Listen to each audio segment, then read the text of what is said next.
Bonjour à tous. Au cœur des peuples est un projet politique, mais d'essence spirituelle, fondé sur trois thèses principales, lesquelles s'opposent radicalement aux thèses du libéralisme. La première, nous naissons tous altruistes et devenons égoïstes. La seconde, tout peuple possède une compétence universelle d'ordre moral. Enfin, nous devons apprendre à limiter l'illimité dans tous les domaines. La première thèse. Depuis toujours, nous naissons tous altruistes avec un versant spirituel à côté de notre versant rationnel. Cette dimension spirituelle est composée par l'ensemble des valeurs universelles, gravées en lettres d'or dans tous les cœurs de chaque nouveau-né. Je le montrerai à partir d'un livre décisif, Plaidoyer pour l'altruisme de Mathieu Ricard. Voici ce qu'en dit le Dalai Lama. La révolution spirituelle que je préconise n'est pas une révolution religieuse. Il s'agit plutôt d'une réorganisation radicale, loin de nos préoccupations égoïstes habituelles, au profit de la communauté qui est la nôtre, d'une conduite qui prenne en compte, en même temps que les nôtres, les intérêts d'autrui. Et de résumer son propos ainsi, ma religion, c'est la bonté. Que nous soyons croyants ou athées, nous sommes tous capables de nous relier ensemble à la bonté. C'est dans notre nature.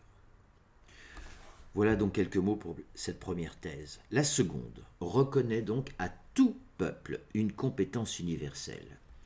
Le général de Gaulle parlait d'infaillibilité du peuple.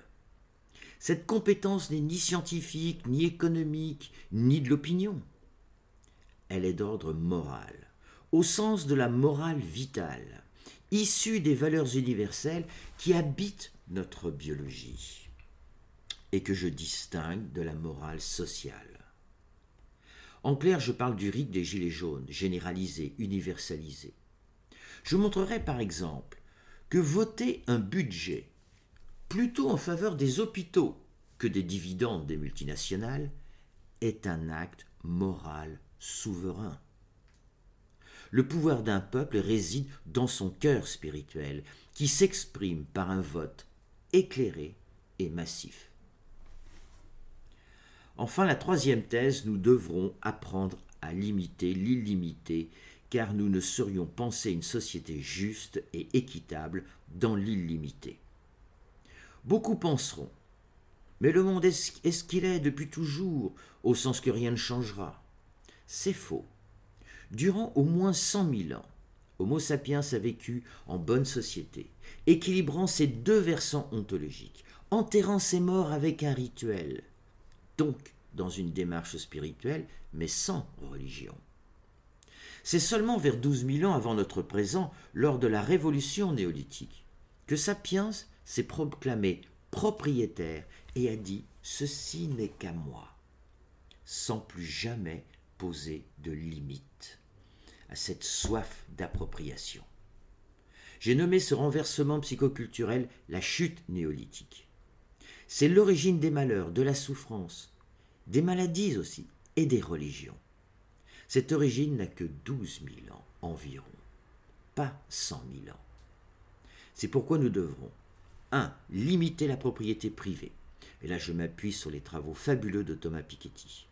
Abolir la spéculation et faire de l'argent un bien commun. Et là, je m'appuie sur Gaël Giraud. Enfin, organiser le travail en coopérative avec partage 50-50 des fruits du travail, selon la loi naturelle de coopération. Déjà là, ça change tout. En tapant au cœur des peuples sur YouTube, vous trouverez une vidéo résumant les 20 chapitres de ce projet de démocratie spirituelle, avec une nouvelle conception de la liberté, de l'égalité, de la fraternité et de la dignité. Je m'appelle Jean-Charles Conti, j'ai 68 ans, je suis autodidacte et je n'ai rien à vendre. Mais j'ai besoin de vous. Ensemble, refaisons France en 2022. Ni la technologie, ni la science, ni la raison raisonnante ne nous sauvera de ce monde morbide et égoïste. Merci d'y penser, merci de poursuivre.